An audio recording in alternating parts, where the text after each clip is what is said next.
Okay, I can never tell when this is actually live, so I'm just gonna start the live stream now. Welcome to the stream. I'm not sure if this is live yet. I think not.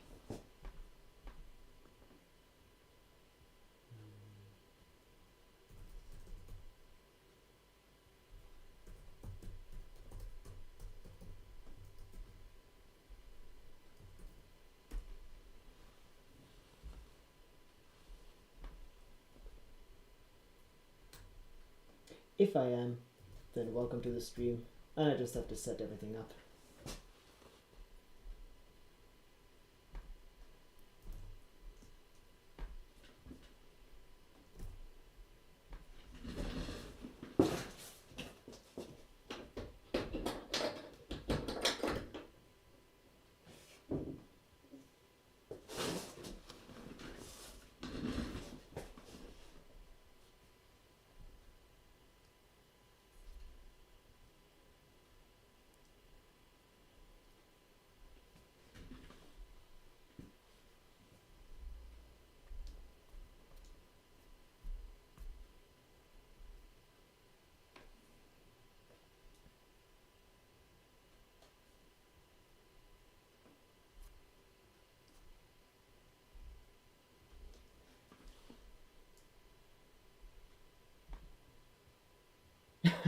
Oh, I am actually live. Sorry, okay, so I am setting up my live stream here. And just a second and I can introduce everything and so on. To get my window a little bit up. This never starts the way I would like it to start. Alright. Hello. Welcome. No, there are people here. Okay, welcome to the stream. So, welcome to my second Sunday live stream. I am happy to have you here. No idea how long the stream has been going, but everything is fine here, I think. And I have a painting that I started quite a while ago. It was actually, I think, the first painting for my Forces of Nature launch. But it's dried now, and what I've figured out is that it's a good thing to keep painting on these at least a second layer to really add some life to it. So instead of this being a finished painting, this is actually just the little first stage. And now we're just going to paint the second stage. So let's... I thought I would have the candle glass that I painted this week in the stream. And let's go. So what I wanted to do is... Well, I had no plan of really what I wanted to do. I am just going to start with the things that I need to... For it has to be dry to do a few things, and that's to paint the kind of layers on top where you can see everything underneath. So painting the sun in here, and then still having the clouds, and then some wind, that is something that's nice to do now that everything is dry. I always get a little bit flustered trying to figure out the setup for these streams. So I just have to... Where was I? I have to get into the painting here. Okay. I am quite sure I wanted a little bit of yellow orangey sun somewhere here, just a slight color. And then more weather. Now it's very white, which means that we're going to need some darker colors for it to actually be able to see what we're actually doing here. So let's see.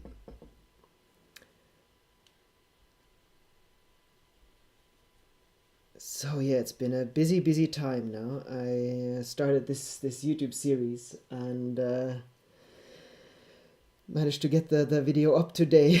It was a lot more work than well, of course in the beginning it is a lot more work, just because it's also new. Hello Simona, welcome to the stream. When it good work, you can this is new thing. Yes, it does. Volcano yourself. Thank you. Yeah, I do have a lot of ideas, and it's important to kind of grab that energy while it's there. Let's see. I think everything is fine with the setup. Although the light well, it has to be like that. Let me know if it's sharp and everything is fine. And I'm just gonna start. Yeah, the Forces of Nature theme has been so much fun. I think it's been because I've kind of, in some ways, repeated myself enough that it's now nice to do something completely new.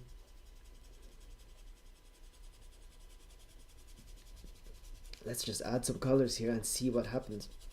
And the nice thing, you can see here, I can actually add it on top of the clouds and you can just see them through. I really, really love that. How did you come up with this idea? Is there a background story? I don't think so. What was it? I mean, I knew for a long time that I wanted to paint more winds and I wanted to have more life in the paintings. So I think it was more the fact that I knew I wanted to do something with kind of more dynamic paintings. But there isn't a particular backstory. I can hardly remember how I came to that topic. Just the fact that I knew I wanted to have more dynamic things into my paintings. I'm not entirely sure where that came from either. So no, not really. It'd be lovely to have some origin story for the launch, but no. But it is something that's kind of been percolating. I think it's more of one of those ideas that kind of sit in your mind for a long time, and then at some point they're ready to be born in a way.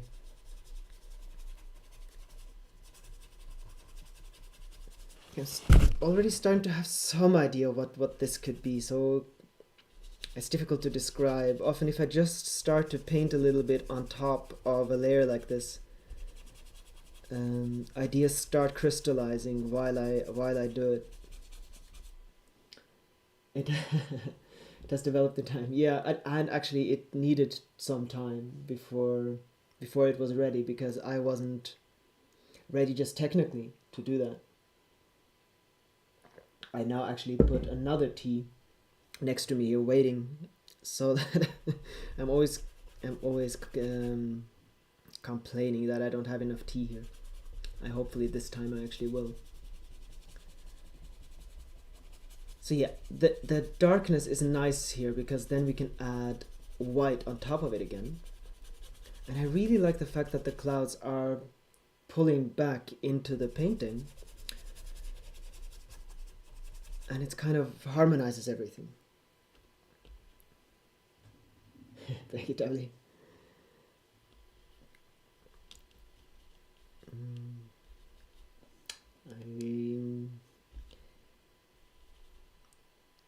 Okay, some black here.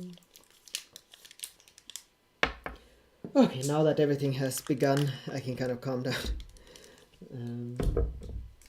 No idea how long the stream went on before I discovered it, but never mind. Yeah, and probably some trees that are quite a bit closer, I think, here. It's going to change a lot. I think this was just a placeholder landscape in a way. I thought it was finished, but when I saw how my other landscape improved once I painted a layer on top of them, I had to do that here too.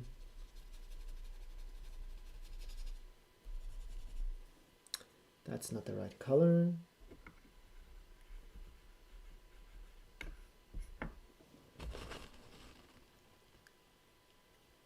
Just a little bit of gray, I think.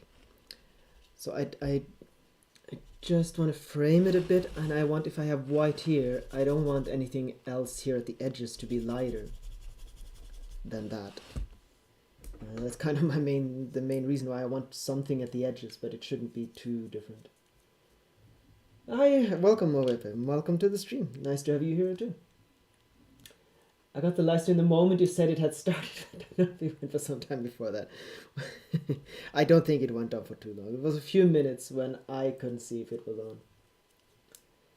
Got my glass of wine. I'm ready. Wonderful, Carl. Welcome to the stream. It's so nice to have so many of you back here. It kind of feels like we're all meeting again after a week of busy work and something. It's not easy to paint, talk, read messages, and respond.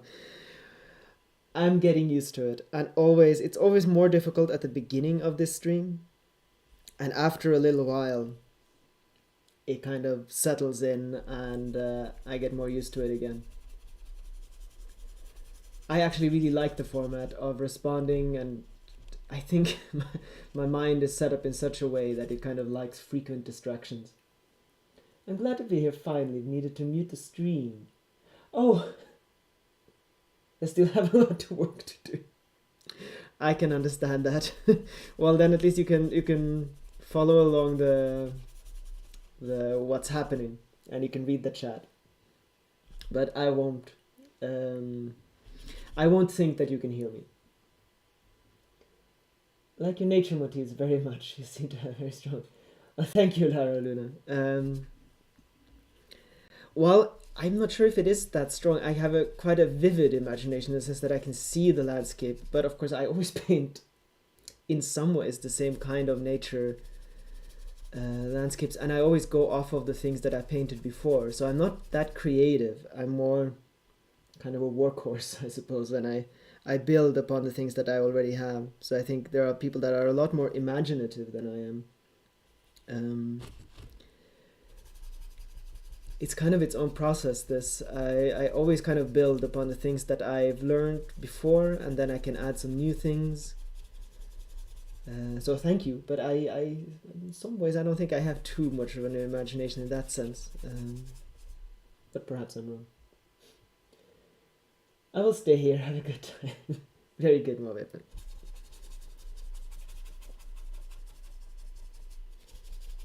Okay, this is a better color, I think. So, of course, this is just going to be what's in the background. We're going to have perhaps some clouds in the foreground, or at least make these clouds stronger. Which means that this color is kind of the color that the sun spreads out across the sky in the background, behind the clouds. And as I said, I want it to be darker so that it's possible to paint things in front of it. I've been doing so many, this is much better, I've been doing so many black paintings for these live streams, which is stupid because the light kind of reflects in the black paint. So a light one is actually much better. I think this looks better. And I think my camera is now a bit more focused. So yeah, now that it's darker, we can then put in a sun, which is going to shine a lot more than it did. Well, there wasn't a sun, but shine a lot more than it would have if we hadn't done this first. And let's put a storm in on top of this now. So more clouds, more movement, and then some trees in, and then even more. Sometimes it's actually good to look at the screen for me, and I can see I'm further away from the painting here, and I can kind of see things that I can't hear. For what time do you plan the launch for this theme? I think you shared it, but I don't remember. So it's going to be mid-March, so I still have some time. There's so much I still haven't painted. I've painted a lot of the paintings, but I have painted none of the journals. None of the cups, very few of the talismans. So I still have a lot of work to do with this launch. I kind of got lost painting these oil paintings, which is the way I do it for these launches, is that I first paint the oil paintings usually, because there are things to learn, and I learn the better with the oil paintings, which I'm more familiar with oil painting than anything else. And then once I've developed the themes and learned the themes with the oil paintings, then I can transfer it. So I transferred quite a few of my themes now onto glass candle holders, and now it's going to be time to do that on books and especially on cups, which is going to be a bit of a challenge, but hopefully a fun and interesting one. I'm going to have to close the window here. It's not that cold outside, but it's a few tens of minus. There we are. Alright, before the sun comes in, I'm not even sure if the sun should come in. I'm kind of happy with the way it looks now. I'm just going to make it a little bit lighter. But I'm not entirely sure.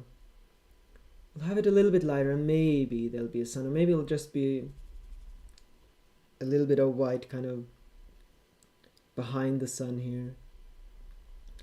Can put in just a little bit of yellow. That was too much. And then some white on top, underneath that again.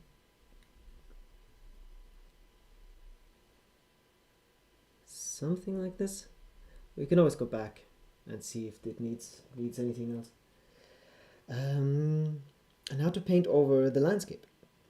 So that I think the same thing, a little bit more gray, so that we can then come in with white and have it be lighter. And a little bit of that color of this entire general color on top of the landscape. Hello, Maria.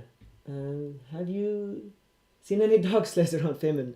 So yeah, there's a dog sleighing race. It was now this a few days ago, and they actually pass here right next to us. They pass like 30 meters away, but every time they get here, it's an enormous race. They run for huge distances, and when they arrive here, it's always night.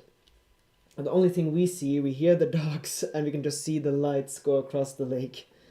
So we don't see many of the dog sleds, we just we kind of hear them, and our dogs are barking and yelling.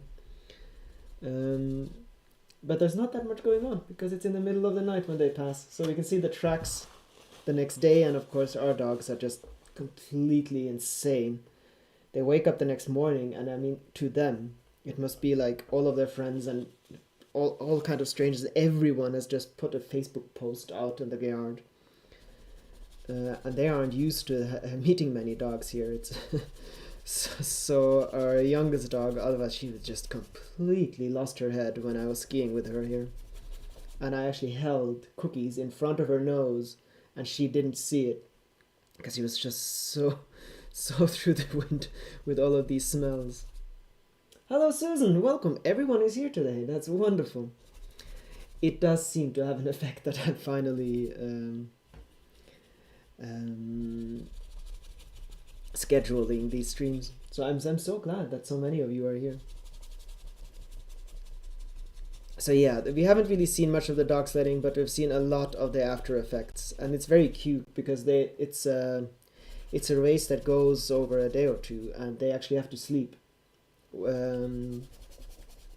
So what they do is that they have bales of straw with them, and they kind of put them out where all the dogs are sleeping. So when we go through the tracks there in the forest, you can see these little nests everywhere where they've slept with the dogs. Welcome, Susan and Finn. Welcome to the stream, and thank you for your lovely comment on the video. It's so nice that I'm getting to know all of you here in the stream. That is lovely. So many regulars. I mean, that is the goal with the stream, is since it's now finally a regular thing, we can build up a regular community here that meets, and it seems to be working well. I'm just listening most of it, not to be there. Wonderful, Susan. Well, it's not like this is a visual thing or anything, but it's lovely that you're just listening to it too. As I often say, I have heard from people that listen to these live streams as podcasts, which I just think is hilarious. It's a painting live stream as a podcast. But it's lovely. I mean, this can develop into its very own thing. We welcome Munson on the finishing line tonight. Jesus, yeah, it's just forever, aren't they, these sleds? Yeah, Maria lives there in Røros, where the Femundløp, the dog sledding race, ends. I didn't follow it along as much this year. We were kind of busy with other things. But good God, it was cold. Busy mom time. I get it. Well, then you could just be here as a podcast. I think that's nice to just know that you're there listening. So yeah, what was I gonna say? It's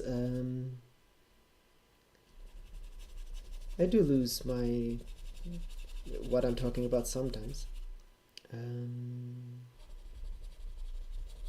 I have no idea what I was talking about. I kind of got lost in the painting. I was probably talking about dog sledding or something like that, but I cannot remember. Yes. Oh, right. That was it. It was ice cold. It was -30 the day that the dog sleds here started.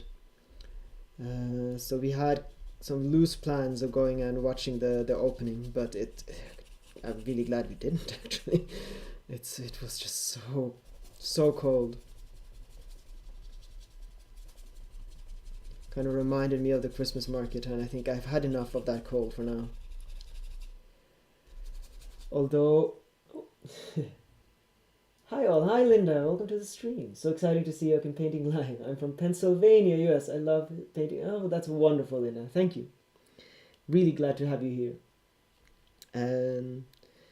Into this little community here for the live streams. The live stream is really the place with the fewest people, but where the connections are the strongest, I find. Yeah, we're just talking about a dog sledding race that takes place right around our outside our window. But on the opening day, it was 30 minus, and has been so cold this winter, and I'm kind of done with with that cold. I am starting to really long for spring. Although spring is, I think, well, spring here happens. It doesn't really happen until mid-May, beginning of June. So it's quite a long time away. But thankfully, at least the sun is starting to warm a little bit more now, so the days are actually warmer than the nights. And we're heading into quite a warm week now with snow instead of too cold.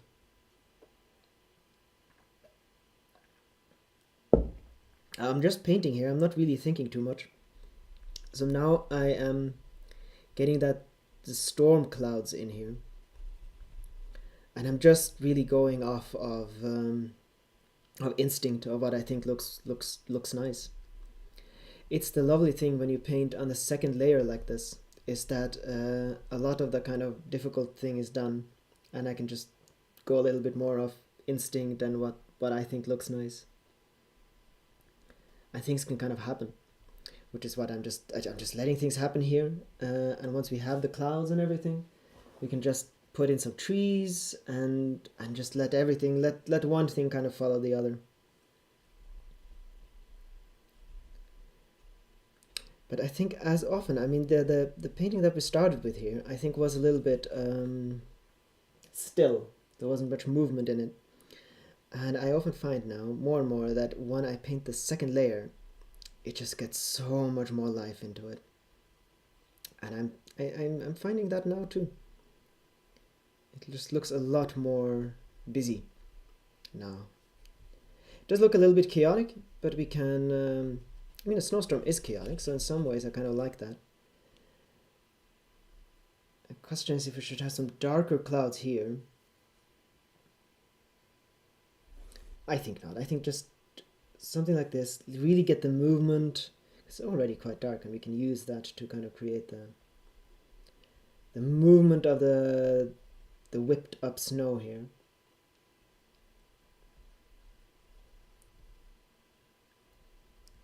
Like so.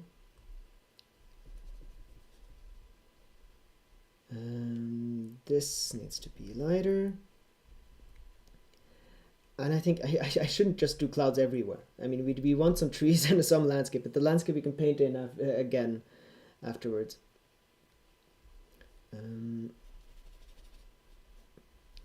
We have a lot of movement here now. So these trees are quite far away, and I did want a little bit something closer. So maybe we'll create a little hill here. It doesn't have to be that much closer, it can just be more. So a little hill or something like that, and then trees bending in the wind here. Like that, and a few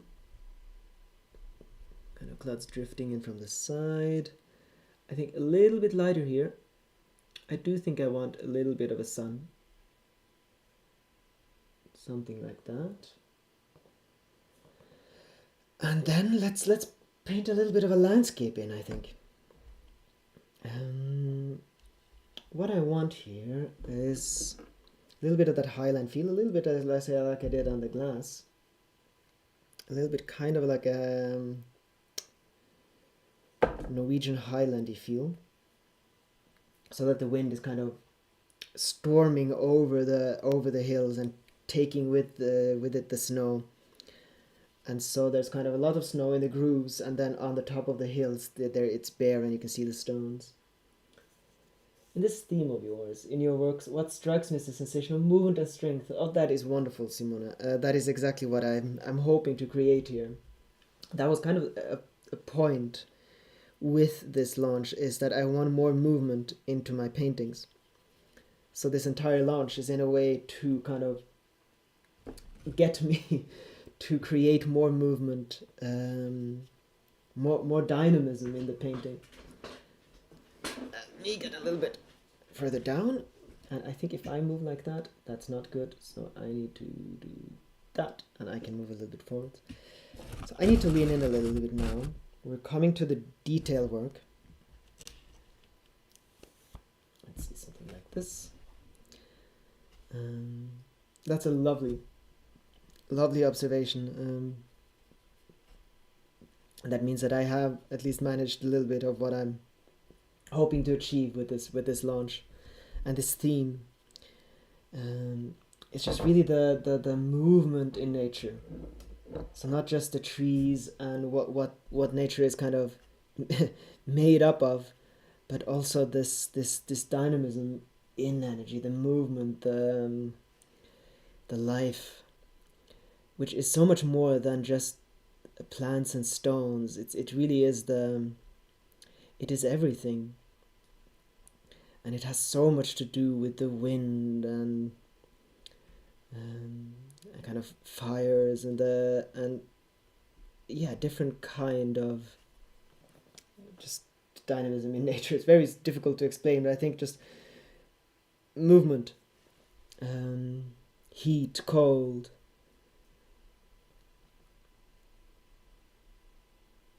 I mean, this none of life, nothing would exist here on this earth if we didn't have this constant swirl and movement of energy, which is, as far as I'm concerned, kind of what life is kind of the interplay between energy. There has to be energy in flux for life to be there.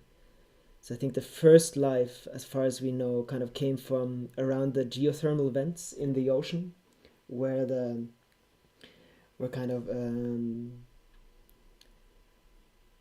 warm plumes of smoke rises up in the ocean, and there's such a dynamic interplay of forces there that life could start to take hold.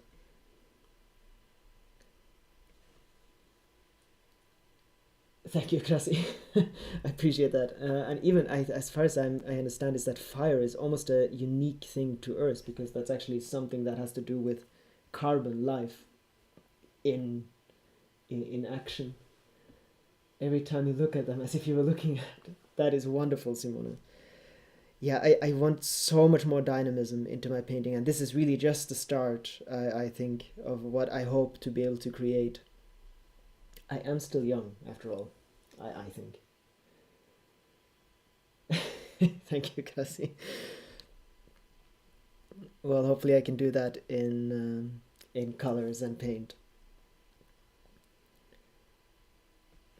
But I have made a lot of thoughts about this, and it's just such a passion of mine is nature and life and landscapes and how it behaves. I love looking at kind of maps of kind of the changes of the earth, and where there are kind of how things have changed. So if you see kind of how the Himalayas broke off of Africa, and this changing of the world, and how that has impacted the nature.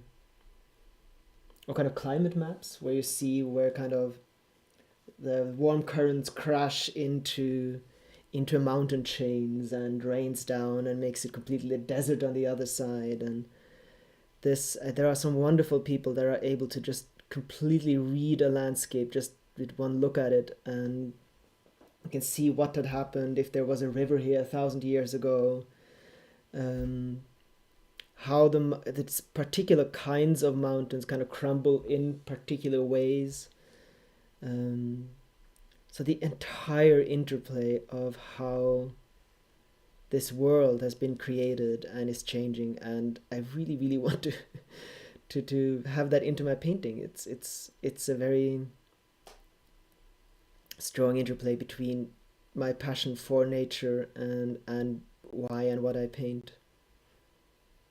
I always love it if you come quite far up into the mountains here. And it's important if you're it must be as untouched by humans as possible, because humans are like a big eraser, and remove a lot of the things that you can read. But if it's very untouched, the nature, if you look at it from very far above, you can kind of read back in time what has happened. Sometimes you can, and you can see what is happening now, so you can see where it kind of um, where mountains meet and valleys come in, and then there's a river through, and you can see the different plants growing at different stages on the river. So you have some of the plants kind of that need more rain growing at particular places, and you can read the patterns. And if you've seen the pattern quite close up, you can then just extend it for miles and miles and miles. And the colors can tell you so much about how the landscape is actually made up. Thank you, Gracie.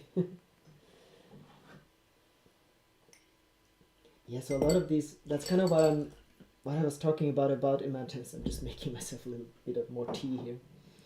What I'm talking about it's not really imagination so much as building worlds and building landscapes out of these ideas and this way of seeing nature.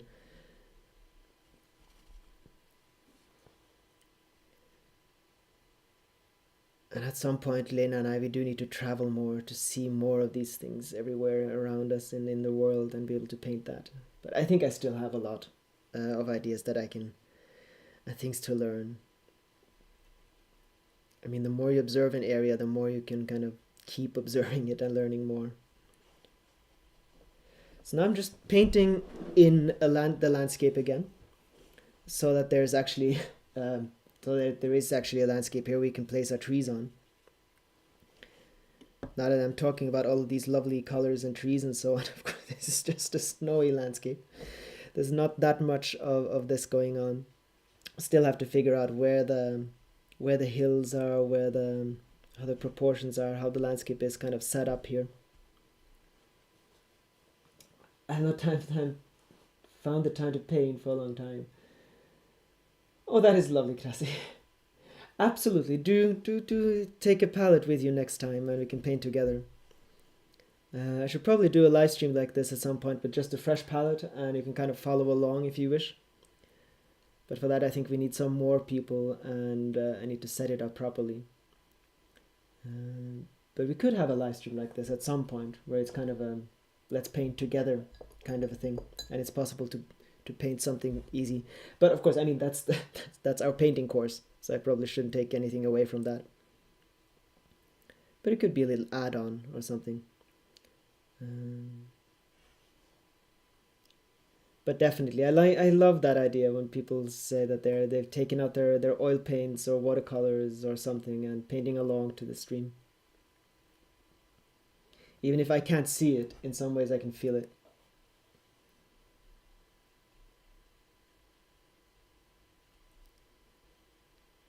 Of course, the question here now is going to be, how many trees do we actually want? Now that it's more dynamic, it actually doesn't need as many trees as I thought it would originally. We can start to paint a few after I've done more of this landscape. And then we can just get a feel if it's right to put in more trees or if it's going to be an annoyance.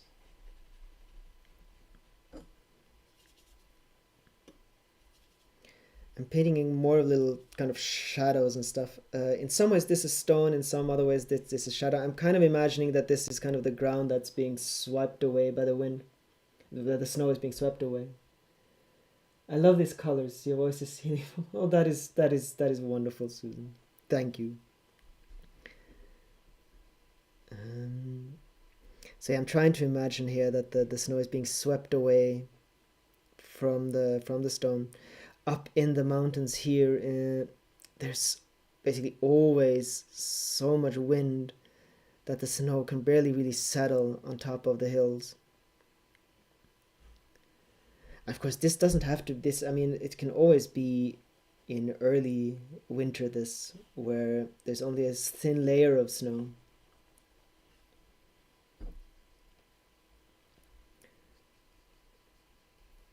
I always get a little bit impatient during these live streams.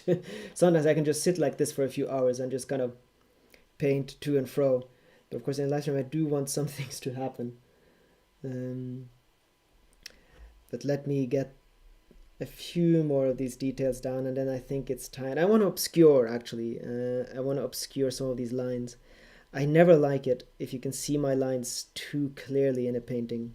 Because while I am not painting photorealistically, I still want the feeling that it could be a real place. And I often find that if you can see the lines too clearly, it kind of ruins that.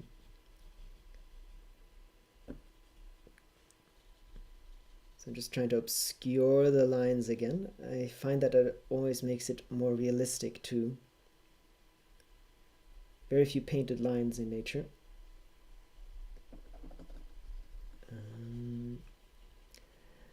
And then I want some trees. And I think the trees can bend quite a lot more than these actually. And we can make them bend more as well. Something like this. And now some trees. I'm just going to take a little sip of the tea.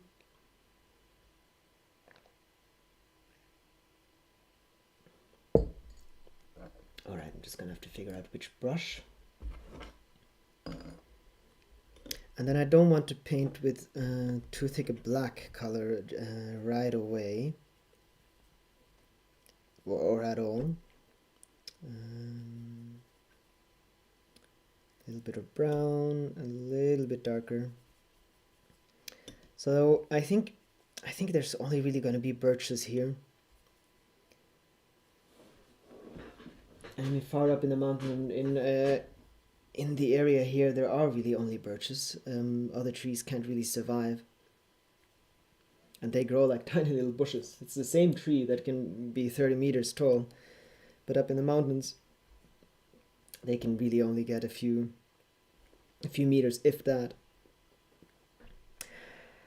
Now, of course, the question was if we want, perhaps we do want a tree that's closer. Yeah, I think so. I think we're going to make that hill that I talked about. I'm just going to get my large brush. So I'm going to make a little hill and then paint a tree that's bending in the wind on top of that hill, I think. Actually, when talking about forces of nature, for the next painting, in case we get far enough with this one, I do actually have my first desert painting that I wanted to continue a bit on. Or I have a volcano, but I think that's too dark. Okay.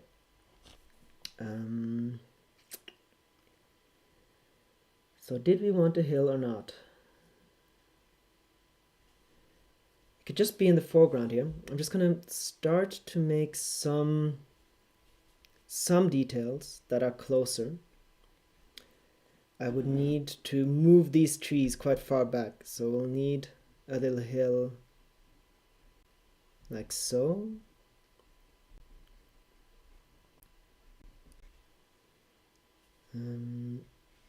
Just gonna have to try to trace the line. And then, I mean, we can do something like this. So I'll have a hill coming down here. A little bit like that. And then I'm just gonna have to move my brushes a little bit. And then if you have a little hill going here, you can do the landscape. It'll be a little bit more raggedy actually, and have more features in it. So let's see if we make a hill here too. We can have it much more dynamic actually, the landscape, than I originally planned it. some more rocks and stones. Get the next little like that. And then if we move up again and make a larger hill here, obscuring that, and we can have the landscape go down again. And then put some trees up here, and I don't actually think we need the trees to be that big now. That it might be nice now that I'm looking at it. Let's see if we can't place. Let's see if we have a little mountain range far off in the distance. I'm gonna add white snow onto those. I just want the outline here. And we don't have to have a landscape here, that can be obscured. So we can just have a few little mountain peaks kind of peeking out, as it were. Like that.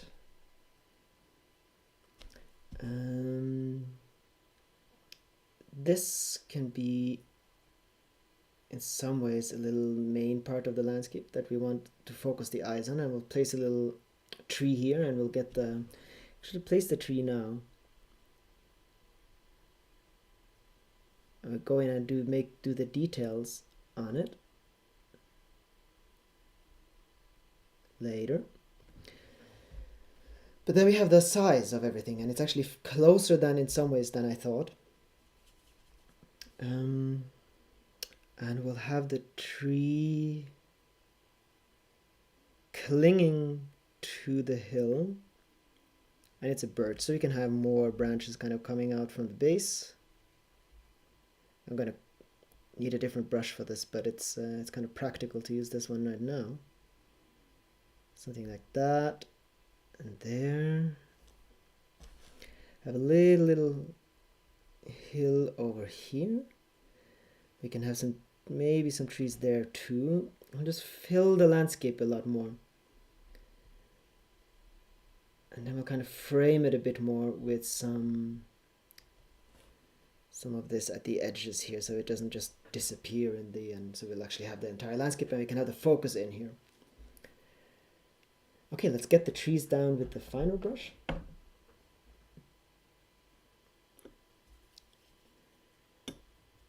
Like so.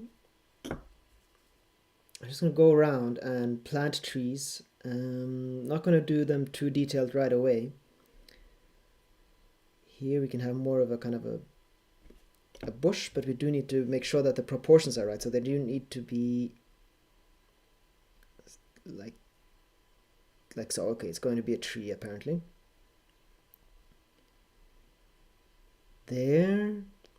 Of course, the smaller branches are really whipped in the wind. I'm gonna have this bending more. And some of these branches just really getting almost torn off in the wind. Get the size right. So we'll just, this is this size. We'll have a tree, well, not on top of every hill. We'll have a tree here. And it's that size. You'll have perhaps a little tiny foresty thing, and that's this size. Okay, that's a large tree. And we'll have a lot of smaller ones here. Some there. Remove the top of this tree, it's too big. That's going to make it too close. Remove the top. There we are, so we're further away. Place a little tree there, and there, and there. Some down here. Maybe we'll actually plant a little foresty thing over there and here. Space it more out, have a tree in here. A little forest that kind of disappears into the wind, into the snow there. We need to follow the line so that we get the trees the correct size. there and there and there. And we'll add some details onto this tree. That'll make it possible to see everything better.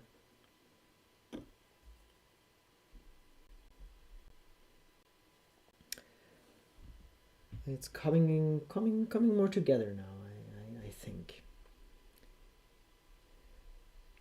Okay, I need to remember that it's really strong wind. It's really strong, which means that all the small branches are just being whipped into the side. Thank you, Krasi. It's getting there. I think it is getting there. And a lot of these details are going to be filled in. Now it's all about just figuring out where everything is. So yeah, all of the small branches are just being completely torn into the wind. Some of the larger branches can kind of hold up a little bit, but they bend at the end. Then we'll have some things being ripped off of the trees, but we'll do that at the end, I think. This needs to be explained a little bit more. You need more of the branches really being bent here. I think when I started to paint this, the wind wasn't as strong as it has. It's a little bit later now. The wind is stronger, and it's being bent more in the wind.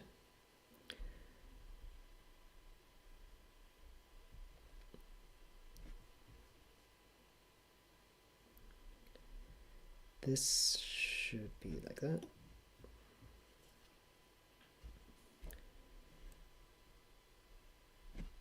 And I don't want lines. I don't want to paint on lines. So we'll have to have more depth. We need to spread the trees out a little bit more, not just on top of every line here. That's just to kind of make it easier for me to know exactly where everything is. But if we spread them out a bit more, we'll get more depth into the painting. Something like this. Now, of course, we can. I mean, I said I wasn't going to do a landscape, kind of the landscape here. But I mean, why not make a little bit there? I'll have some really tiny little trees. Now, these can be obscured again and kind of go even further off into the background. Yeah, I always like that. You who love the details and small details. When you finish painting, your eyes will be tired. Well, I know.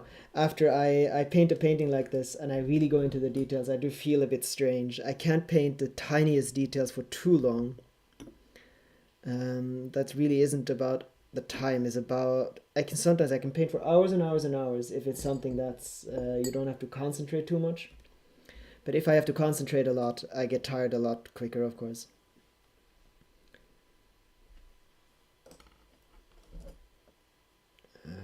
A little bit of a different blue color here for the mountains in the background, and then we can add some white to them to really make them shine in the sun. I thought some blue shadows to make them stand out a little bit from the sky.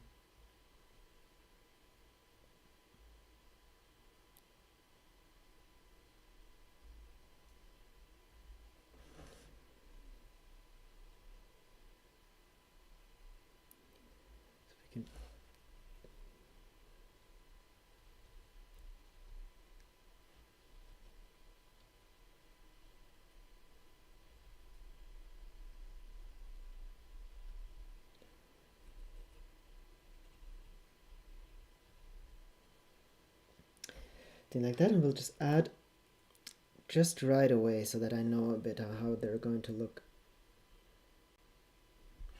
Little white stripe to the edges.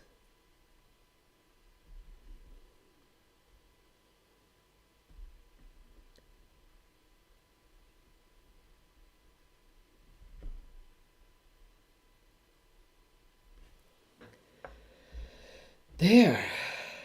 Now a lot of detail work still to be done, but in some ways I don't want to do too much detail work in the stream.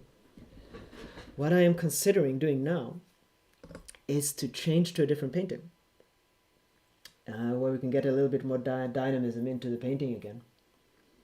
But I am not entirely sure. I probably should have planned this better. I did have my sandstorm, but the problem is that is a little bit of the same thing actually. It's not there's more detail work to do than anything dynamic, which is the fun thing, of course, with clouds and so on. What I did have, actually, let's just take a look here.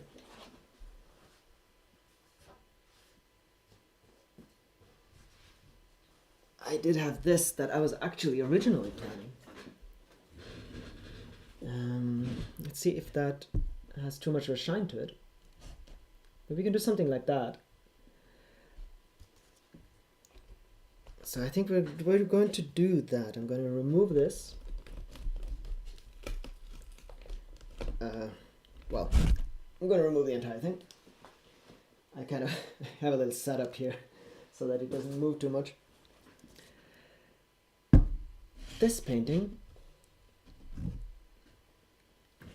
is probably not the right one. Now that I'm thinking, maybe, well, let's see if the sandstorm works. It doesn't work that well. I am trying to figure out what would be the best thing to keep painting on now. Because what I am thinking is that there'll be so much detail work.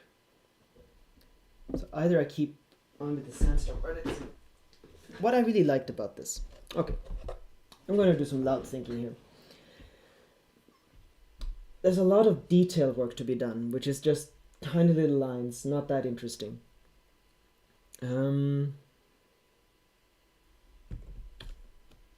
But you do need to be painting on something that is easy to be seen, which should be something that's light, not one of the darker paintings. I have so many dark paintings at the moment. Let me see if I have... Let me see, just give me a second. Wonderfully engaging this. Probably should have planned it better. But the thing with the dark paintings is that it's just really annoying with the glare. And I can't see any way other than completely ruining this painting that it's going to be that engaging, because it's basically, in many ways, this is done. It's going to look quite differently when I've done all of the details, but that is just really tiny little finicky work. I have something that I've been kind of dreading to continue, but maybe we'll do it for the stream. So what I have is, I have an idea that I've been wanting to paint for a while, and I started the painting but I didn't continue it. It's this one. So my idea is that for the Forces of Nature launch, I didn't just want destruction. I wanted some kind of happier paintings that's showing the forces of nature but showing the other side of it, showing what happens afterwards. And what happens afterwards is that the force comes through. Just a second, I just have to rip this.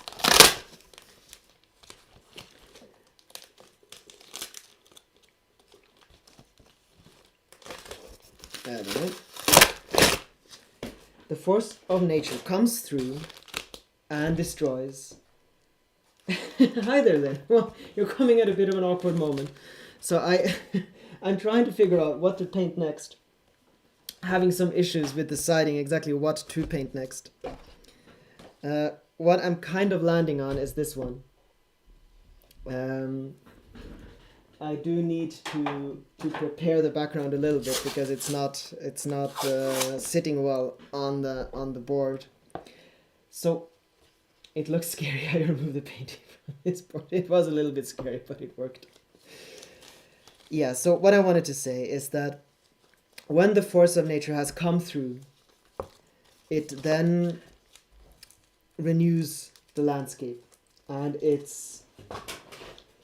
starts growing again. So what I was thinking is that this is a volcano that's kind of destroyed everything around it. But it's a long time ago.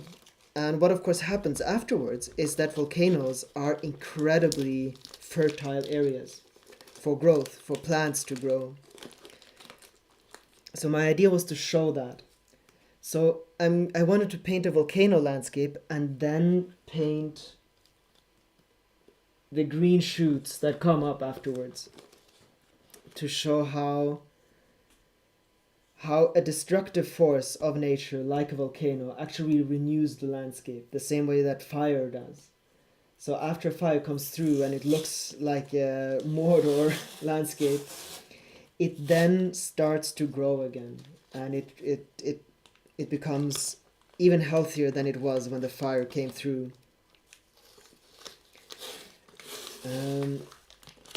So I started this volcano with exactly that in mind, and then I kind of chickened out because I really didn't know how to continue it. So what better to do for this live stream than to do something I've never done before? We've done that a few times here anyway. And what I'm doing now is I need just making a plate that we can stick this on top of. I really like the painting on canvas board, but the only downside is that once you've taken it off of the board, you just have a very flimsy page. There we are. Okay, I'm very committed now to this project. I'm gonna have to move this a lot closer. Let's move this something like so. I think we can move it a little bit further now. So yeah, dormant volcano, or still a little bit active, but the destruction has already happened. And it's happened a long time ago, or a long time, it can just be 10 years ago. And it's starting to grow back. But there's still ash around, and there are just plants kind of peeking through. Yes, exactly. Well, I'm not very religious, but be that as it may, I think, well, if it's a creator or it's just a wonderful way that nature works, doesn't really matter to me. The reason I chickened out was that I am not entirely sure how to do this. So I'm just gonna have to go through the process that how I'm thinking about this while I'm doing this with you. Because I've never actually been at a volcanic slope and seen how things start to grow back again. What I'm imagining is that everything is there's ash everywhere, and now it's raining, and there's going to be seeds in the ground, and that's going to come up through the ash. So actually, we probably need the landscape to be a little bit closer so that we can show that quite close up, and then show some of the details further in. So this is not going to be what's closest. We're going to have one more layer that's not layer, but a few things that are actually closer than that. And then I think we can have some kind of small grasses sprouting out and really reviving this landscape.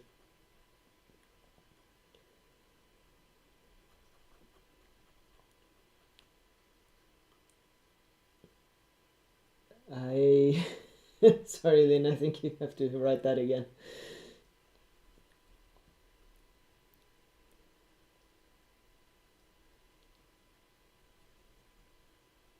Okay, and actually this should now be completely dry, so we can actually do a little bit of the same thing that we did last time. Could it look like Hawaii? It could absolutely look like Hawaii. The only problem is that since I'm not actually painting from a reference, and I've never been to Hawaii, nor do I have very strong pictures of what Hawaii looks like. um, with this green mountains. Yes, yes. So I do have a little bit of the image of how that looks. Absolutely. Let's see. Let's have some things in the background. Oops.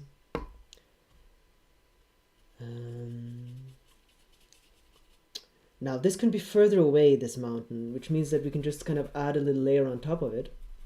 I'm hoping that it is dry, and it does seem to be. So I'm painting a little layer on top of it now in order to obscure it a little bit more, so we get the feeling that this mountain is actually quite far away.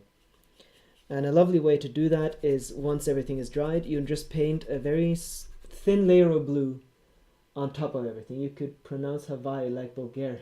I have no idea how that would work. You'll have to try to explain that. So yeah, if you put a thin layer of blue on top of your painting, everything will look further away, because that's usually what a kind of a haze does. If you have even just a thin layer of humidity in the air, and the further away something looks, that between it will make everything just looks bluer, and that immediately just kind of clicks the mind onto that's further away. So if we'll just make this bluer, we'll have it a little bit further away. And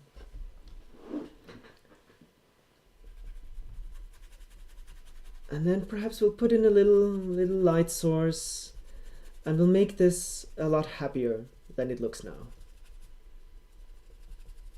And I mean, it's the nice thing. Sometimes I really do want to do that, but it's difficult to plan these things. To have the painting almost like a little experience, and that's exactly what it's going to be now, is because the painting is going to behave exactly like I want this nature to behave. So it looks just completely gray now and desolate, and then we're going to bring it to life.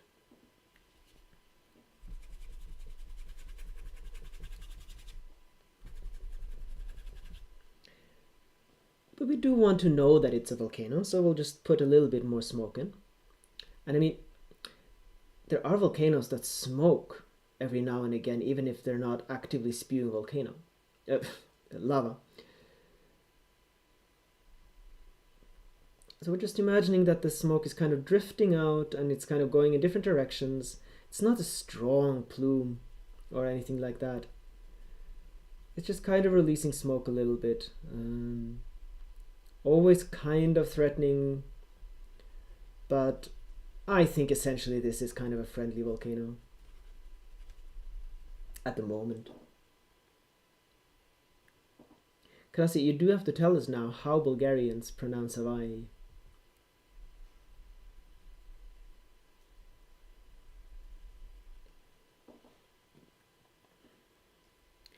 So I think that it's nice to have a little bit of this kind of threatening smoke here, because that's going to make the contrast to the greens.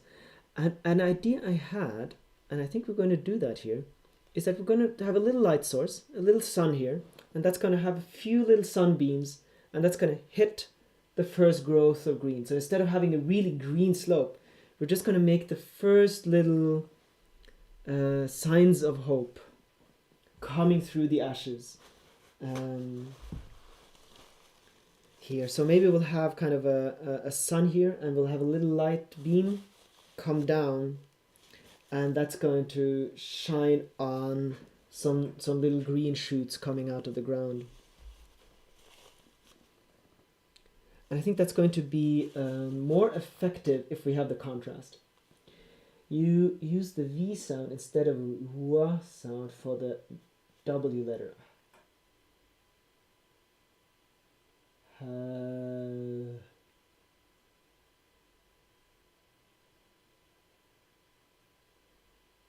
Oh, I pronounce it like. So I completely misunderstood. So I don't have to try to figure out how you pronounce it in Bulgarian because I'm already doing that. Right, in Norwegian you have the.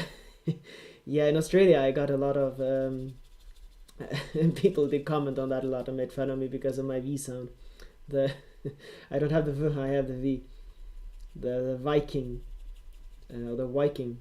Yeah, that's it. I think Hawaii instead of Hawaii. Right. Okay. So I already pronounced it like a Bulgarian. Very good.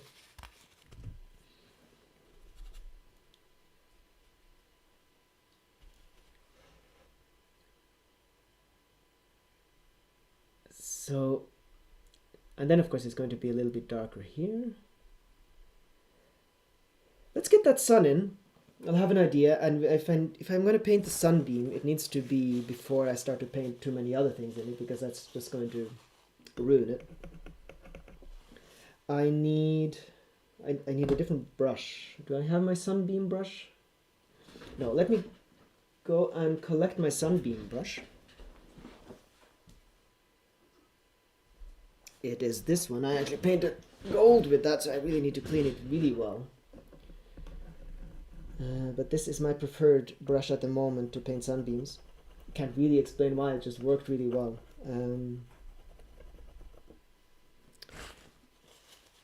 It's just a normal filbert brush, but for some reason at the moment it's my preferred one. So we're going to add a little bit of orange first. I want the sun here, I think. Like there. A little bit of white on top of that. I do have a little bit of pink. That does sound scary, but let's just add a little bit of that, just to have a little bit more of that redness. Then we'll just move that out. We'll just have a slight little color. So what I'm thinking is that there is kind of there's smoky haze in the air, and the sun is kind of struggling through. So this isn't a clear sky or anything like that. It's actually coming through the sun through the clouds. A little dash of yellow in the middle. A little bit more of a dash of yellow in the middle. Then we'll have a little bit of white. There we have our sun. I have to take my dogs out. Well, I understand that very well. We do have 2 dogs ourselves. And they come first. So absolutely do that. It was nice to have you here. And I'll see you in the next one. Thank you, Simona.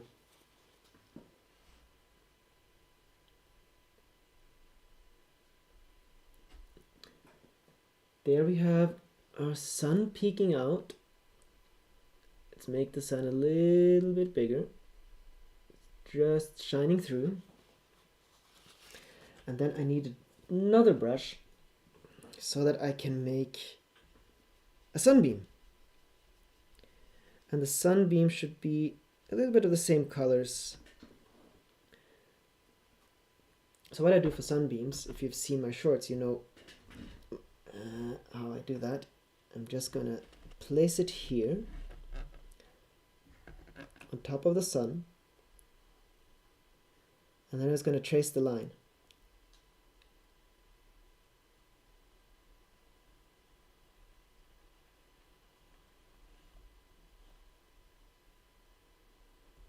Oh yeah, this is the reason why I already put my brush into a little bit of black. I'll have to correct that afterwards.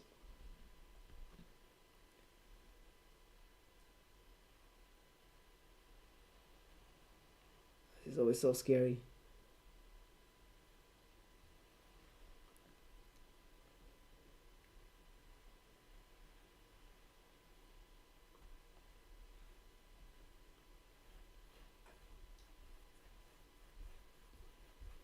I'm just gonna have to hold my breath a little bit here so I don't mess it up too much. I've already messed it up a little bit, but hopefully I can save it.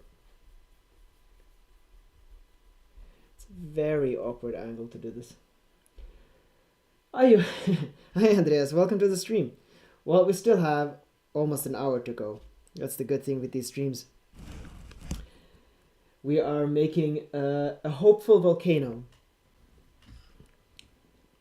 And I am trying to get these sunbeams right.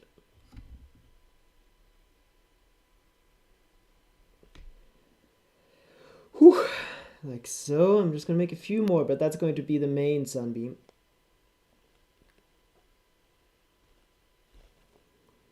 But in order for it to look proper, I like to have a few more. And this is really, really awkward.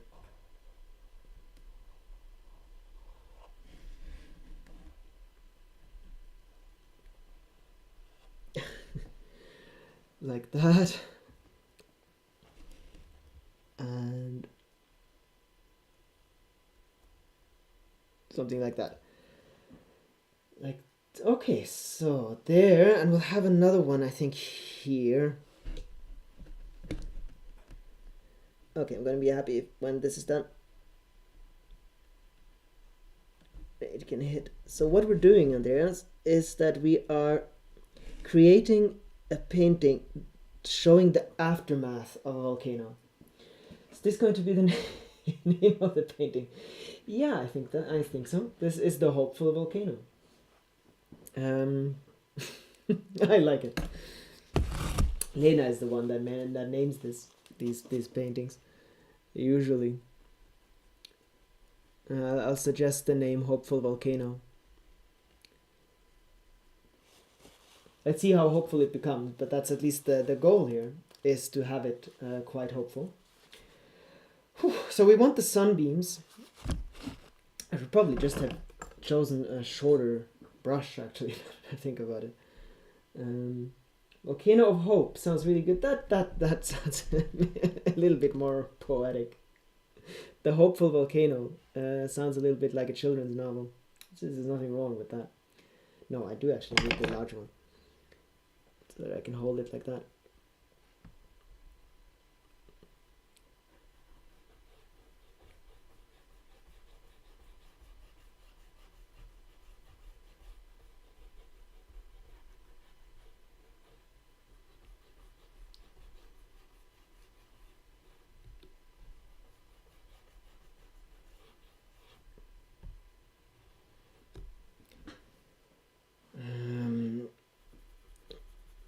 Yeah, okay, I need to do these sunbeams a little bit more properly again.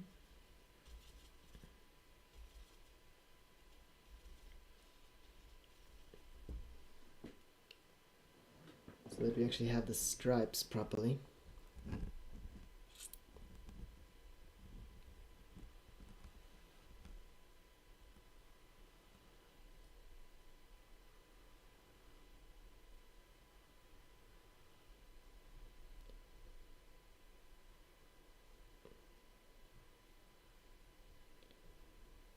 There.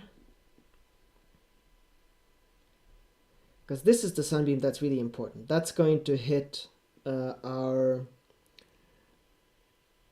new growing grasses.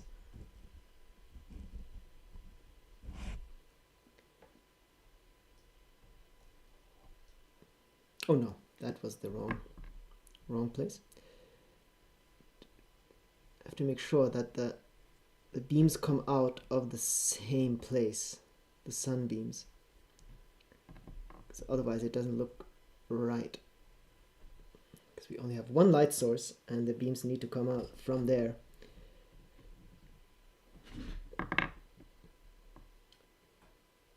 I like both. Love children's books. Very good. How do you pick names normally? So the usual thing that we do is that once everything is photographed, Lena makes the photos look nice on her computer. And while she does that, she also has the things, the creations, the art in front of her, and she just does it by feeling. Actually, she gets a feeling for what that particular painting is, and that's how she names it. So it's a lovely intuitive process when she kind of gets a feeling to it, and that's the name it gets. So that's kind of the naming process um, behind the paintings.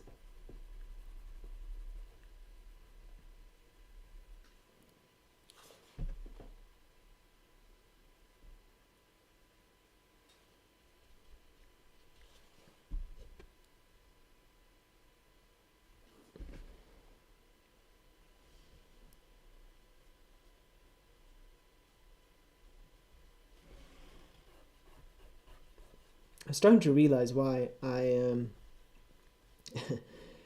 kept putting off painting this particular painting. It's not that easy. Whew. Okay, we can come back and do a little bit more of that later. Let's obscure these sunbeams a bit so that they look a bit more realistic, and we have to make sure that they are the correct direction here.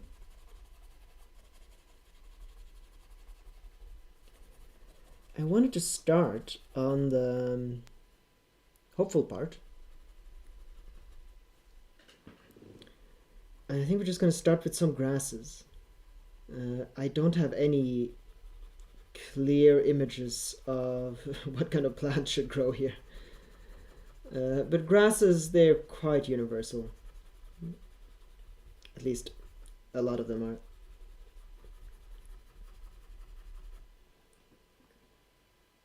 Very well done, Trilina, for naming the paintings. Oh yeah, there are a lot of names over the years now. I've painted well over 1,000 items. So she's been quite taxed figuring out names for all of them. I think she's done a marvelous job.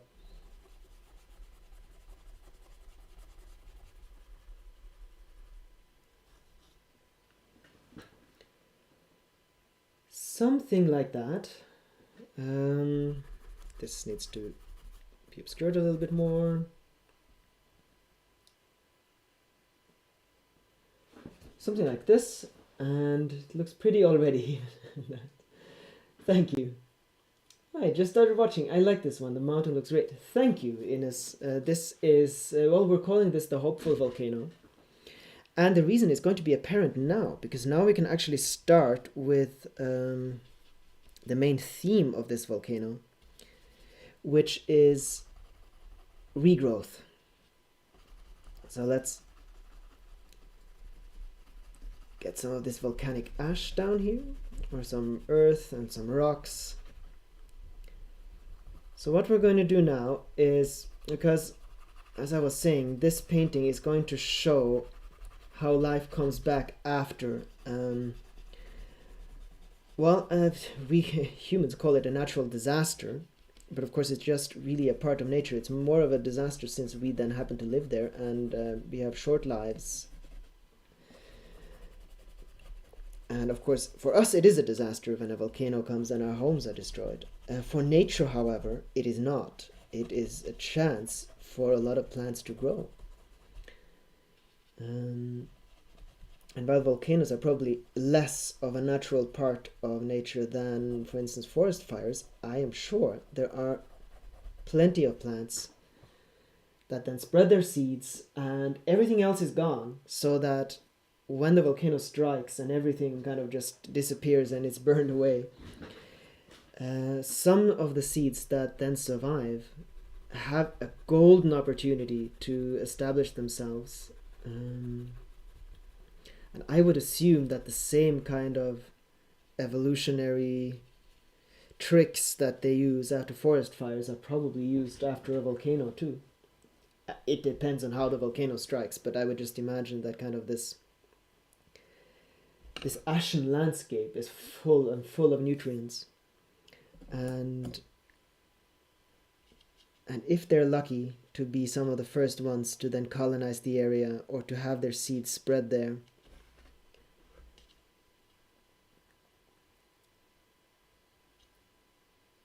then it should be a wonderful area to grow. And let's show that. Let's put down, how should this, so just let's do some just blades of grass first.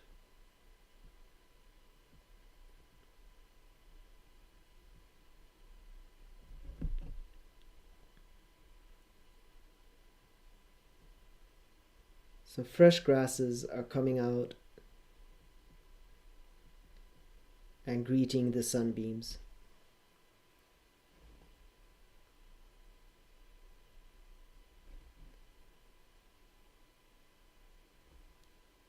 Oh, I only have 20% left on my phone.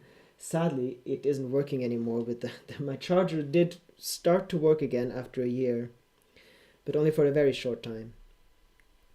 But hopefully I still have enough battery left to manage the stream.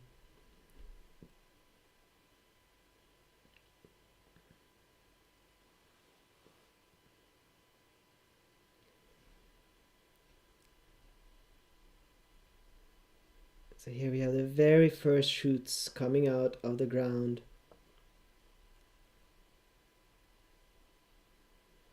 This reminds me of how much I now look forward to spring. I just can't wait to start planting the first seeds. I always love that part.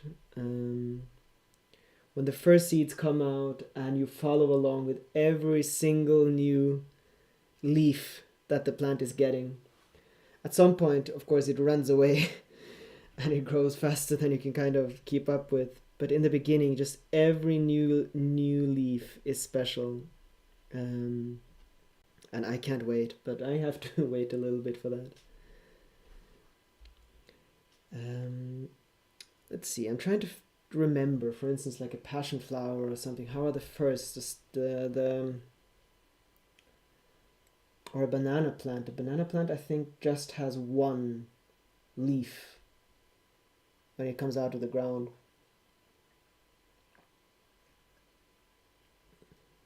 Many plants have the starting seed leaves, and then the proper leaf comes as kind of the second one. Right, they kind of grow up like this, don't they? A lot of plants, they kind of, you plant the seed, and then the root will come down and it will push up, and in the main seed head the two leaves are, so they will often look kind of like that, and then they come out of the ground. So let's do that. So it will often look like something like this. So we have the kind of the pod, the seed head here, and it comes out of the ground like so.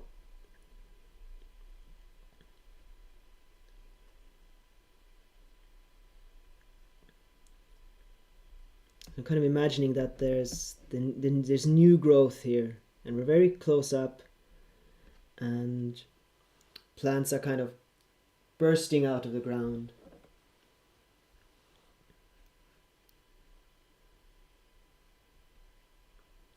Now I don't want to overdo it. This should kind of be, the hopeful volcano is hopeful for a reason. It hasn't really started yet to really grow. It's the first shoots. Maybe it's right after the last eruption. I was thinking maybe it's like 30 years after the first eruption, but it absolutely isn't. It's right after, maybe just a few weeks.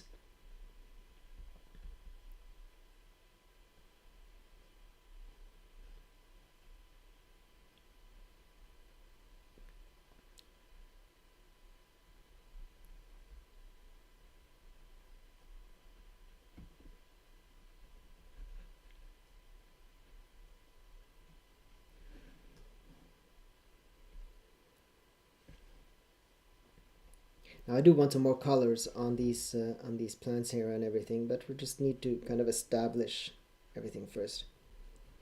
This I want to be further away, so we need to have a foreground which pushes that further into the background.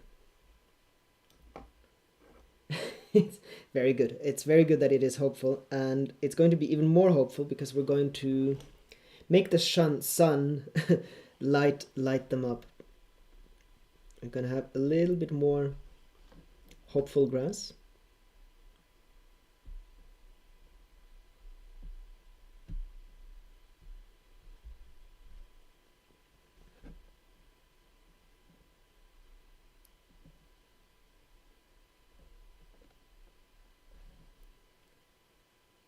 I'm kind of pushing their way up with the sunbeam Very good. And let's actually get the sunbeam color onto the blades of grass. That's going to show even more what I'm kind of hoping to achieve here. So let's get the color of the sun. A very bright yellowish, a little bit tinted green as it's hitting the blades of grass. A little bit of orange. And we're gonna have to do this. Gould says that after an eruption, the process plants and animals reconstruct primary succession. Very good. So we are painting the primary succession of plants here, where the pioneering species are establishing themselves.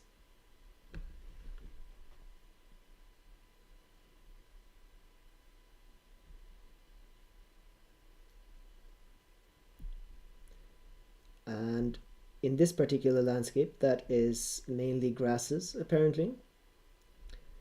I'm not entirely sure what other leaves and things we can have sprouting out here.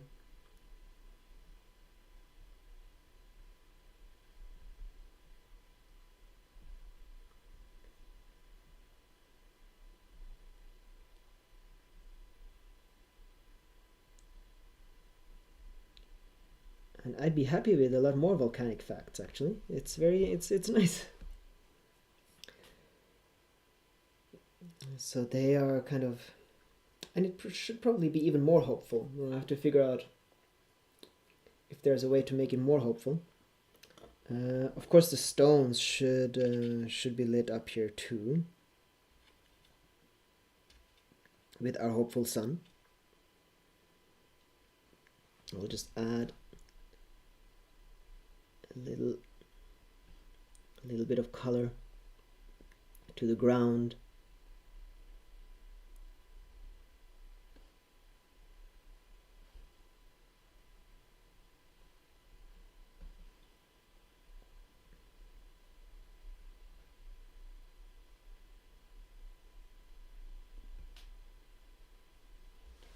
So of course grasses can survive almost anything. So often they will be the first plants to come in again, and other might need seeds, but grasses, even if there's a fire, often the root system survives and grass can come back really, really quickly. I think grass is almost made to burn on the steppe, and it really thrives under conditions like that. So it will often be the first plant to come back again. I think I have that right anyway. Quite a new plant, evolutionarily speaking, and yeah, really made for kind of destructive environments and the kind of burning steppes and so on.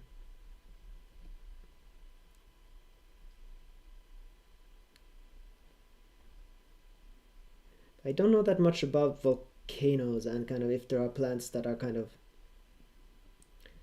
I would imagine it's difficult to kind of have an evolutionary niche being a volcano, but I mean in nature there probably are plants that behave like that. In Iceland, the lava gets covered in moss and lichen. It says that it breaks down the lava for other plants to grow in the nutrient. Oh, that is wonderful. Okay, that is actually, thank you, Ines. Okay, so we have lichen and moss. That means that we can have just a little layer of green on top here.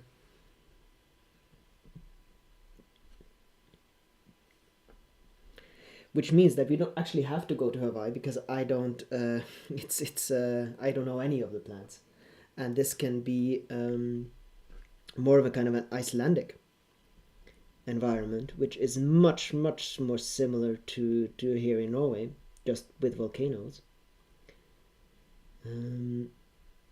So we have blades of grass and we have some lichen and moss kind of coming out. Let's do a little bit of that. Some green kind of film on top of the stones.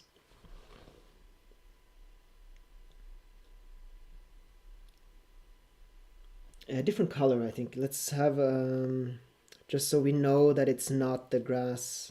It needs to be a different color than than the blades of grass here. And have a kind of a little film of kind of a licheny, mossy thing. They grow a little bit more like kind of symmetrically. So probably we will have little small colonies of these mosses. Something like this, I think. This is good. This means that we can start to have different plants. Thank you, Ines. Covering the ground here.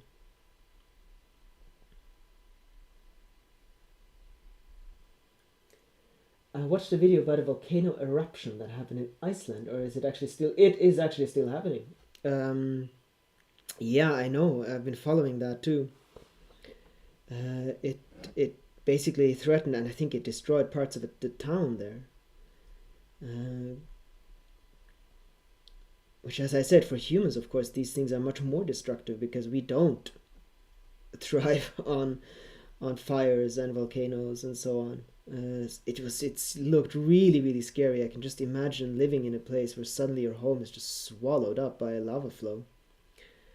And it wasn't a volcano like this. It just kind of, the ground kind of erupted, which it's really, really looked scary. Wind take moss spores that land on the rock. Oh, wonderful.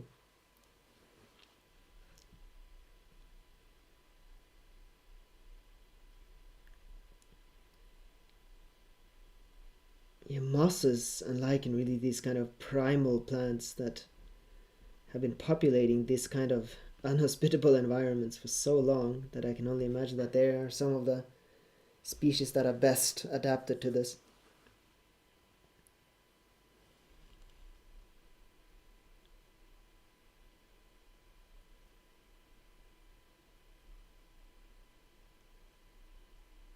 And lichen, of course, they're just these mats. So we have kind of the it's a little bit difficult to paint since I'm not really specialized in that and I haven't painted enough of it.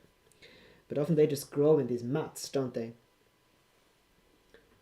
I have been in Australia. I went there for a hike with a cousin. And they said gum. Oh, gum trees. They are made to regrow as a forest fires. Yeah, something like, absolutely. They have this blue mist around. Oh, wonderful. I really love, I just love the fact that there are just plants and lichens and just life that is just able to survive absolutely everything and even thrives in these kinds of environments.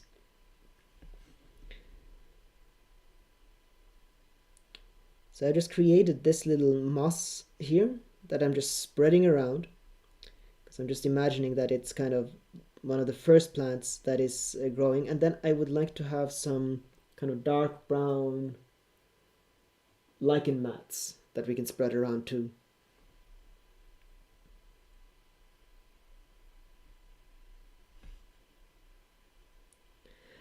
My phone is slowly dying though, but I'm just gonna keep going until it can't go anymore. So I did say until 10, and hopefully it can manage that.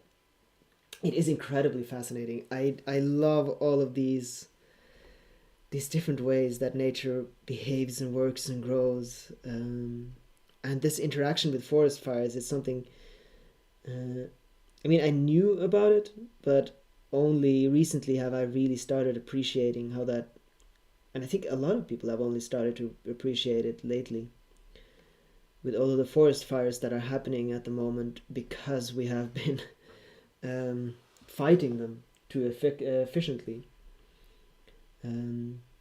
instead of at least letting them burn a little bit. If you just fight them too efficiently, then they grow out of proportions when they finally arrive. But all of these plants that are dependent upon forest fires and really need that as part of their life cycle, it is incredibly fascinating. And then we're just going to repeat the pattern of the greenery that we're here. Of course, going to be very detailed. This is much further away. So the way to do that is just to kind of repeat a little bit of the pattern instead of the detail. And we're going to do that kind of into the landscape too. So I'm just going to, so in here, for instance, we're just going to have some little mats like this. And just imagining that the entire landscape is slowly but surely being recolonized by life.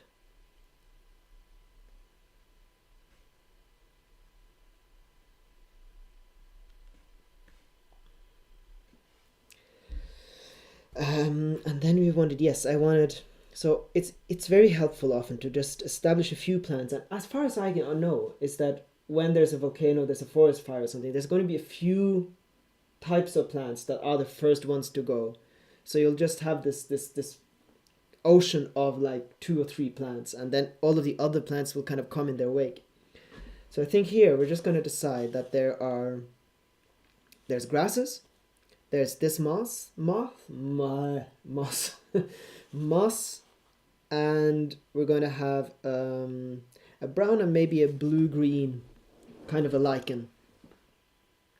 The blue-green lichen because I know it from this area, and we're just deciding that it thrives in this particular environment.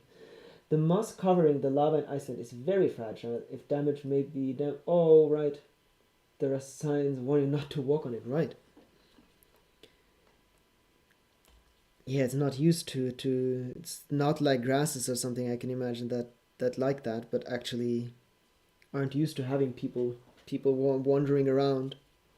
10%. It's getting low. I think we can manage probably 5 more minutes or something. If I'm suddenly gone, then that's my battery and I can't really go live again. But that's not true. If my phone goes, then this is going to be black, but I still have my screen here. So if my battery dies, I can still say goodbye. I just figured that out. Sad part is that I'm not entirely, I don't have any photos. I'm gonna have to look at some photos and then perhaps paint in a few of these mosses and so on.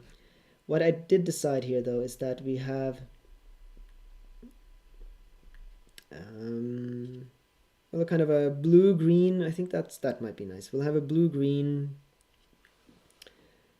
lichen that kind of grows in kind of little round patches like this on the stones. That's often how they grow here. And I just want a few of those just to have a little bit of a different color.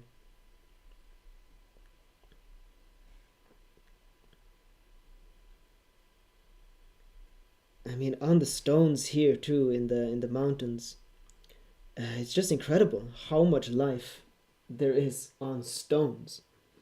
There's so many different species. It's really that, maybe that should be one of my next launches, actually my next themes, is this miniature world, the world that we usually don't see. Actually, now that I'm thinking about it, I think that is what my next launch is going to be. I had decided to wait with figuring out what the next theme should be. But I'm noticing now that I'm trying to paint really small and detailed first growth and plants that I don't know that very well. I don't know those plants very well. And I would like to know them better. And I think a wonderful theme for a launch is just, I know Lena did that. She did photos very close up, tiny worlds, she called it. So do something like that to really, really go close. And have paintings just of a stone. Or just a piece of rotting wood and all of the different plants that grow there. I absolutely think that is going to be the next theme. There are signature species that are just tiny, and a botanist can go in and look at this kind of tiny little plant and say, oh, this is an ancient forest. Old man beards lichen on trees. Old man's beard. Oh, right, yeah. Absolutely. So things like that. And just a close-up. I've fallen completely in love with a lichen called wolf's... I think it's a lichen. It's often called, I think, wolf's moss, but I think it is a lichen. That is this beautiful light yellow green color, and it only grows in ancient forests on really, really old trees. And really, really zoom in on those plants and learn it. That's always these themes are always there so that I can learn something new. And that's something I've been wanting to learn for a very long time. And really, really, really, really go close up. So there is a layer in my paintings that a distance that I still haven't mastered, and that's the incredibly close up. I can paint grasses kind of in this size, but I have trouble when I go one step closer, and all of the tiny little plants and mosses and lichens I still haven't learned properly how to do. So you won't find them in my paintings. And mushrooms, and I really, really need to learn that. And it would be a lovely, lovely way to learn it would be to have it in a launch. So I think I'm quite decided. It's a good theme for spring anyway. And of course, it's a theme a little bit like Forces of Nature, where you can have all kinds of different environments and still follow the theme.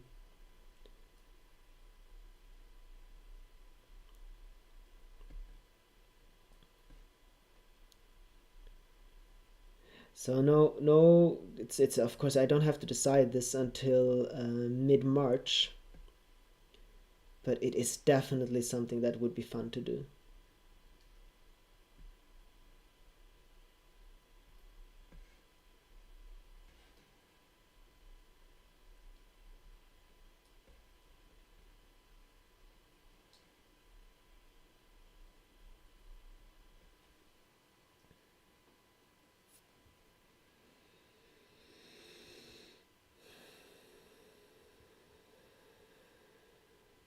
Now, of course, the question is maybe this volcano should have a little bit of snow on the top, since we're in Iceland. I'm just thinking about the different colors here. We're gonna try it and see if it works.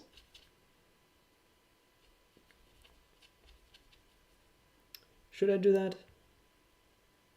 It's a newly erupted volcano, but even erupting volcanoes can have snow on them. Not entirely sure.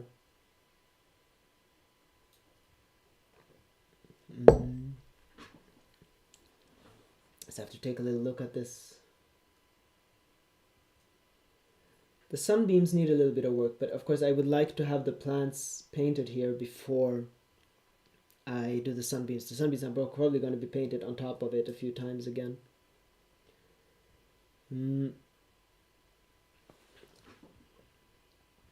But since I'm going to be painting over this with some layers anyway, I think a nice thing would just be to get this green moss color on the slopes here. Oops. Getting a little bit tired. The proper name for Olmir... Oh!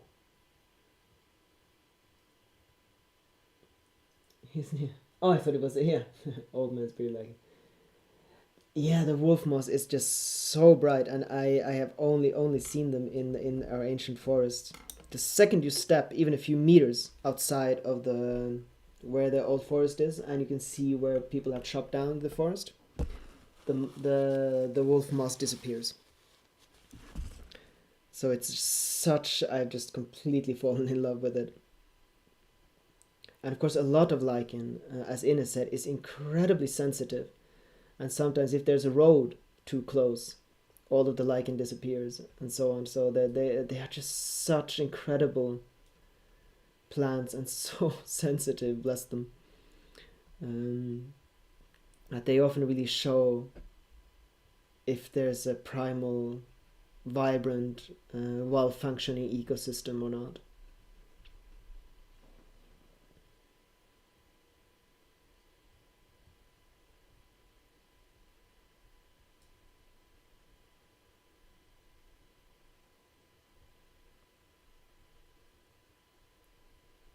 So our hopeful volcano is now getting a layer of lichen and mosses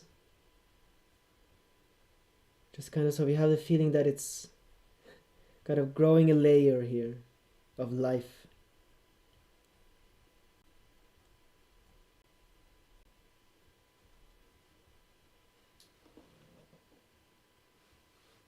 And I think it is getting more and more hopeful.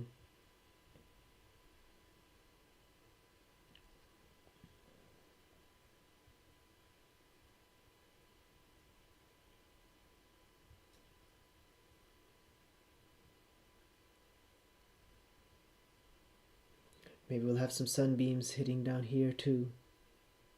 Just going a little bit off of the instinct here, what might be nice to put down. Let me look at the... Well, I can't look at my phone too much, but I probably need to end this stream soon, unless I can manage to plug in my phone, but I doubt it. No.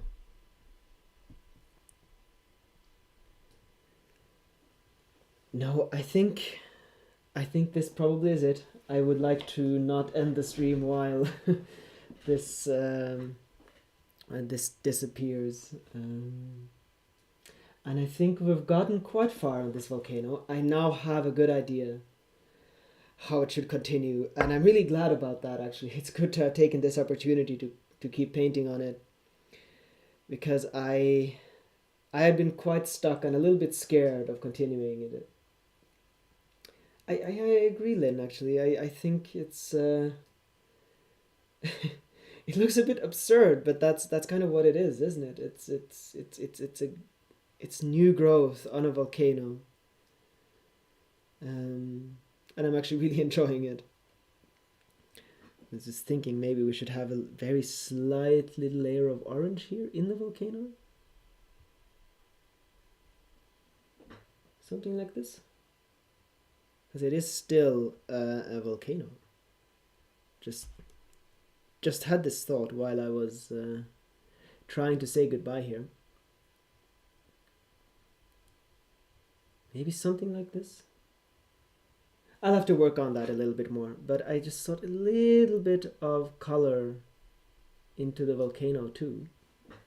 Something like that. Well, anyway. All right. Thank you so much for joining me in this live stream. And I'm just going to clean my brushes a little bit, and I don't like to end the streams too quickly.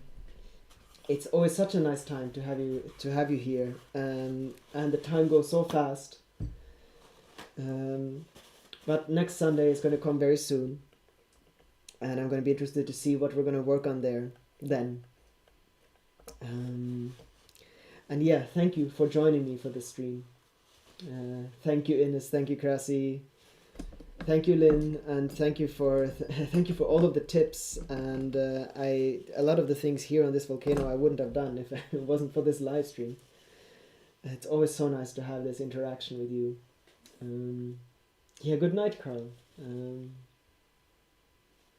It's just always such a nice time here. And yeah, these streams are now regular, so every Sunday it's going to be a stream after a video has been uploaded. Thank you, Susan. Thank you for joining me here. And every time it's always so interesting. I have various plans of what I want to paint, and then it goes in completely different directions. And we ended up actually continuing a painting that I had no idea how to continue.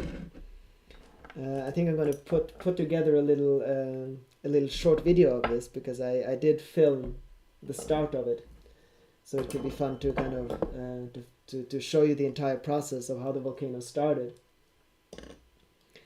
And then it's going to be interesting to see how this develops further. And thank you for the tips, and thank you for telling me about how the volcanoes work, and how the mosses grow, and how this turned from Hawaii to to Iceland. Thank you, Andreas. Thank you, everyone, for this stream, and I'll see you in the next one.